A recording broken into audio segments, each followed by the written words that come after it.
ব্রণের দাগ, পিগমেন্টেশন এবং যে কোনো সমস্যার সমাধানের জন্য কিন্তু আনোয়ার এই সিরামটি অসাধারণ সমাধান। এই সিরামে আছে নাইসিরামের 10%, টেনজিনমিড অ্যাসিড আছে 4%। এই কম্বিনেশন ত্বকের ভিতর থেকে ত্বকে উজ্জ্বল করে এবং দাগ হালকা করে।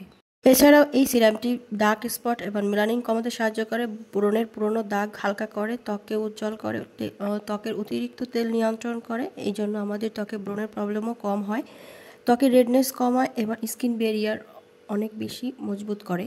যাদের মুখে ডার্ক স্পট আছে, ব্রণের কালো দাগ কমাতে চান, ত্বকের নিস্তেজ বা ডাল দেখায়, স্কিন টোন সমান করতে চান, তাদের জন্য এই সিরামটি হতে পারে অসাধারণ একটি সিরাম। সকালে কিংবা রাতে দুইবারই ব্যবহার করা যাবে। মুখ ধোয়ার পর 2 থেকে 3 ড্রপ সিরাম মুখে লাগান। সকালে ব্যবহার করলে অবশ্যই সানস্ক্রিন ব্যবহার করতে হবে। যারা এইসে বিএসএ টোনার ব্যবহার করেন বা যে কোনো অ্যাসিডযুক্ত সিরাম ব্যবহার করেন, একসাথে ব্যবহার না করাই ভালো। 100% অথেন্টিক প্রোডাক্ট পেতে এখন ইনবক্স করুন গ্ল্যামারস বাই সোনা ফেসবুক পেজ এবং হোয়াটসঅ্যাপ নাম্বারে।